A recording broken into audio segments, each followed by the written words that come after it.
इस मौके पर आज जो समाजवादी पार्टी में शामिल हो रहे हैं उन सब का बहुत बहुत धन्यवाद और आभार प्रकट करना चाहता हूं। सबसे पहले मैं शिव कुमार बेरिया जी, जो कुछ दिनों के लिए राजनीति में अवकाश पर थे, समाजवादियों से थोड़ी दूरी बना ली थी क्योंकि वो समाजवादी थे, इसलिए दोबारा समाजवादी पार्टी में आ गए। मैं उनका, उनके साथ जितने भी सहयोगी साथी, उनका बहुत बहुत धन्यवाद देता हूं। इसी तरह रुश्दी मियां साहब, पूर्व विधायक, हमारे बहुत ही सहयोगी साथी, जो किसी कारण हमसे दूर हो गए थे, उन कारणों को दूर कर दिया है। रुश्दी अमा भाई अब हमारे साथ हैं, उनका भी बहुत धन्यवाद। उनके साथ तमाम सहयोगी साथी, उनका भी। अतर खान साहब, राम मिलन भारती जी, अंकित शर्मा जी, जो बहुत दूर से चल करके आए मेरठ से, और इनके साथ बहुत जिम्मेदार लोग, बहुत प्रतिष्ठित, बहुत सम्मानित लोग जो आज समाजवादी पार्टी में शामिल हो रहे हैं, मैं उन सभी लोगों का बहुत बहुत स्वागत करता हूं, बधाई देता हूं। और मुझे उम्मीद है कि आने वाले समय में जो समाजवादी पार्टी लड़ाई लड़ रही है, उस संघर्ष में हमारा सहयोग करेंगे अपने तमाम सहयोगी और साथियों के साथ। बहुजन समाज पार्टी के जो कोऑर्डिनेटर रहे, डुमरियागंज और सिद्धार्थनगर इलाके में और आसपास क्षेत्र में बहुत जिम्मेदारी से जमीन तक बहुजन लोगों की आवाज पहुंचाने का काम करते रहे, मेहनत कर करके लोगों को जोड़ा उन्होंने।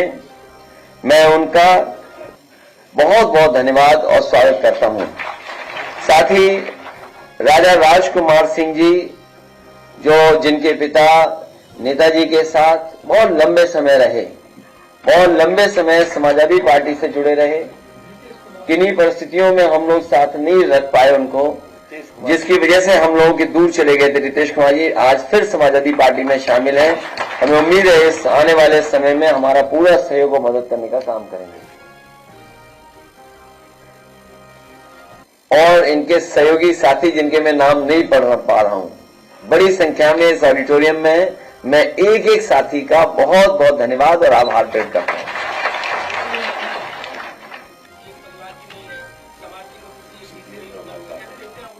ये सब मैंने, जब आपके साथियों ने मुझसे सवाल पूछा था, ये बहुत पुरानी ट्रिक है और बीजेपी होशियार है। बीजेपी और बीजेपी के जो थिंक टैंक बड़ा होशियार है। कब कौन सी चाल चलनी है, कब ढाई चाल चलनी है, कब प्यादा चलना है। लेकिन हमारे पास बहुत सारे वजीर हैं, आप इनको पहचानते हैं? वो प्यारे मोहन हैं।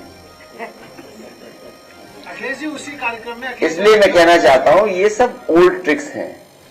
जब समाजवादी पार्टी अपना पीढ़ी परिवार बढ़ाने में जुट गई, तो इस लड़ाई को कैसे कमजोर किया जाए, कैसे ध्यान हटाया जाए, कैसे डिस्ट्रैक्ट किया जाए, उसका वो रास्ता अपना रहे हैं।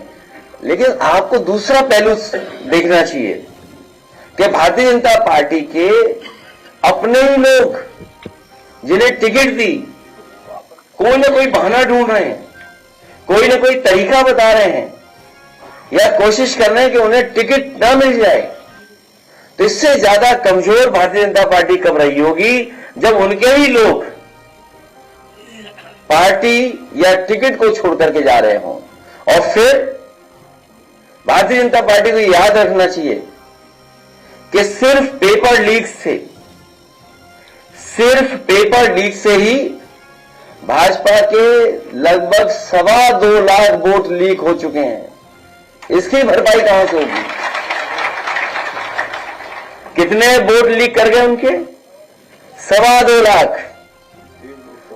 और भारतीय जनता पार्टी को कम से कम जनता का यह जवाब देना चाहिए कि अगर हम आंकड़े ठीक तरीके से जनता को समझा ले जाएंगे, तो जनता के सामने क्या जवाब हुआ भारतीय जनता पार्टी का पास? क्या 1 लाख किसान आत्महत्या कर चुका है जब से भारतीय जनता पार्टी सरकार में आई है। 1 लाख किसान। और आंदोलन के तहत जिनकी जान गई वो भी हजारों हैं। ये वो लोग हैं जो 3 काले कानून लाए थे। कितने किसान शहीद हो गए और आज भी किसान आंदोलन कर रहा है और एमएसपी मांग रहा है। क्या एमएसपी देने का इनके पास कोई रास्ता है? और रास्ता भी कैसे बनेगा जब उधार पैसा बढ़ गया हो, देश के ऊपर कर्ज बढ़ गया हो, जिस सरकार ने नोटबंदी की हो और उसके बाद कर्ज बढ़ा हो और फिर 15 लाख करोड़ से ज्यादा किसान का कर्ज माफ नहीं किया, बड़े बड़े उद्योगपतियों का कर्ज माफ किया। और हो सकता है जिन किसानों का कर्ज माफ होना चाहिए नहीं किया, या हम दूसरे तरीके से देखें, वो कभी जांच का विषय भी हो सकता है कि जिन उद्योगपतियों का कर्ज माफ हुआ है, क्या उन्होंने इलेक्टोरल बॉन्ड्स तो नहीं दिए थे भारतीय जनता पार्टी को?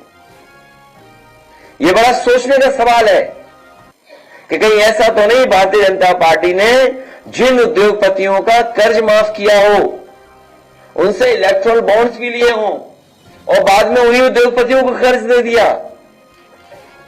दुनिया में हमें बताओ कौन सा देश इस तरह की अर्थव्यवस्था चलाता होगा जहां पर पहले तो लोन दिया जाए, जब वो डिफॉल्टर हो जाए तो उनका कर्ज माफ हो, फिर उन्हें कर्ज दे दिया जाए और कर्ज के माफ करने के बहाने इलेक्टोरल बॉन्ड्स ले ली जाते हो।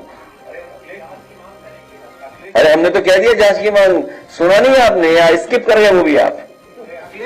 आप बेरोजगारों की बात कर रहे हैं, जवानों की बात कर रहे हैं, अग्निवीर की बात कर रहे हैं, पेपर लीक की बात कर रहे हैं, और ये सब सवाल के बाद सरकार पे करते हैं। सरकार धर्म को आगे करती है, अब धर्म को आगे करने के बाद इन सब मुद्दों को जो है भटका दे, इससे आप कैसे काउंटर करेंगे? जो इन सवालों का जवाब आज नहीं दे रहा है उससे बड़ा कोई अधर्मी नहीं हो सकता। इसमें प्रधानमंत्री जी का क्षेत्र और मुख्यमंत्री क्षेत्र से क्या लेना देना है? जो पॉलिसी है दिल्ली और लखनऊ मिलकर के मदद करते हैं, तो जो लोग ये दावा करते हैं डबल इंजन की सरकार का, तो किसानों की डबल मदद करें। अगर प्रधानमंत्री और मुख्यमंत्री है तो डबल मदद करें, दोनों मिलकर के मदद करें। भारतीय जनता पार्टी ने एक अभियान शुरू करा है, सरकार का चुनाव अभियान, उसमें आप क्या सुझाव देंगे? तुम क्या सीबीआई के चक्कर में पड़े हो? हैं? ले, हमारा कोई मुद्दा नहीं है, हम बहुत दिनों से हैं भारतीय जनता पार्टी ने और भगवान ऐसी कृपा करे इनके मालिक की भी सीबीआई जांच हो। अखबार है अमर उजाला, उनका फार्म हाउस है बरेली में और कारोबार है कहीं और भी। ये सवाल का जवाब ही है, जब बात किसान की चल रही तो सीबीआई क्यों ले आए आप? ए भगवान, इनकी जरूर जांच हो। नहीं देखिए ऐसा है, ये सीरियस मत लो, आप सीरियस मत लो, बहुत दिल पे ले ली इन्होंने बात। अरे दिल पे ले ली इन्होंने, हमारे वाले पत्रकार हैं, दिल पे ले ली इन्होंने, ले ली, दिल पे ले ली।